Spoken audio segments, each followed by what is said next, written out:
নমস্কার বন্ধুরা, সুপর্ণা কিচেনে আপনাদের সবাইকে স্বাগত জানাই। আশা করছি আপনারা ভালো আছেন।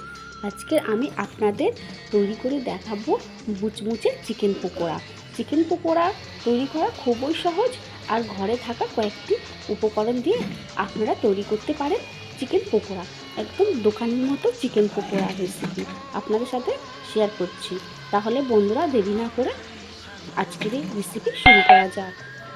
তার আগে একটা কথা, আমার এই চ্যানেলে নতুন হয়ে থাকলে সাবস্ক্রাইব করে দেওয়ার অনুরোধ রইল। আপনার সাথে বেলাইকনটা ক্লিক করে দেবেন। এখানে আমি চিকেন নিয়েছি, চিকেনের পিসটা ছোটো ছোটো করে কেটে নিয়েছি। স্বাদ মতো লবণ, হলুদের গুঁড়া, লঙ্কার গুঁড়া, চিকেন মশলা, মিট মশলা, ধনের গুঁড়া, জিরার গুঁড়া, গোলমরিচের গুঁড়া আর 4 চামচ কর্নফ্লাওয়ার, 2 চামচ বেসন, 2 চামচ পেঁয়াজ বাটা, 1 চামচ রসুন বাটা আর 1 চামচ আদা বাটা, 1/2 চামচ কাঁচা লঙ্কা বাটা আর একটা ডিম।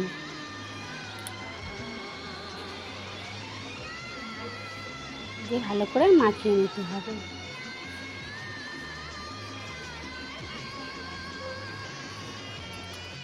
চার টেবিল চামচ সয়া সস, এখানে আমি সয়া সসটা দিতে ভুলে দিয়েছিলাম।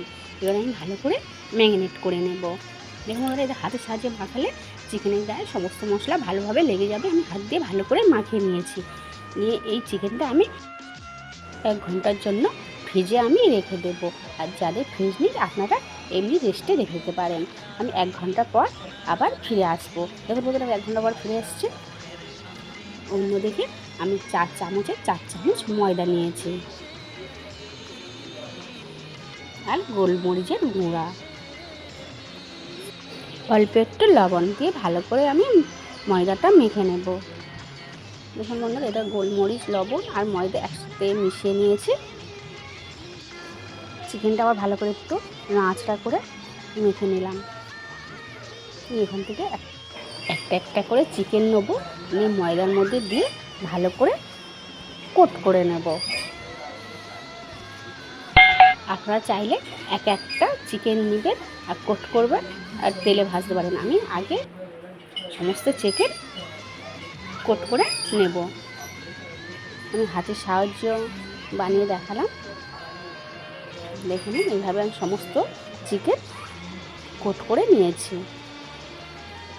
দেখুন বন্ধুরা, অন্যদিকে কড়া বসিয়েছি, কড়ার তেল গরম হতে দিয়েছি। কড়ার তেল ভালোভাবে গরম করে নিয়েছি। এবার একে একে সমস্ত পকোড়া আমি তেলের মধ্যে দিয়ে দেব।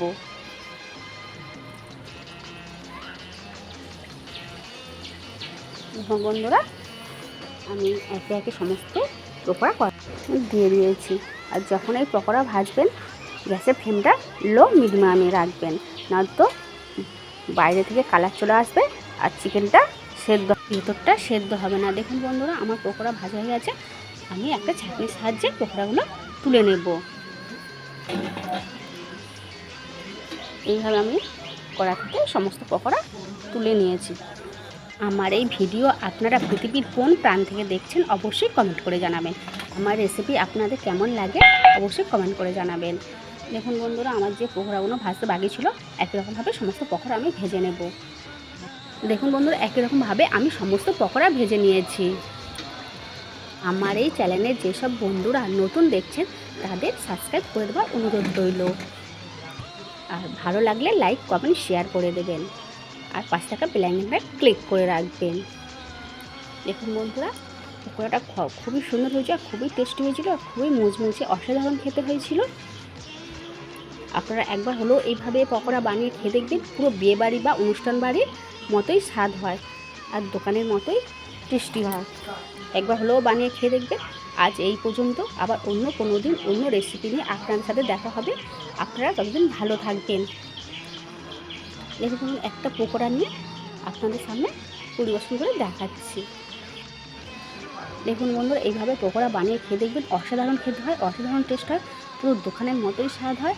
আর বিকালে চায়ের সাথে আড্ডা মারতে মারতে এমন মুচমুচে গরম পকোড়া হলে তো কোনো কথা নেই। বৃষ্টির বিকালেও এমন পকোড়া থাকলে অসাধারণ খেতে হয়। আজ এই পর্যন্ত। আপনারা সবাই ভালো থাকবেন, সুস্থ থাকবেন। ধন্যবাদ।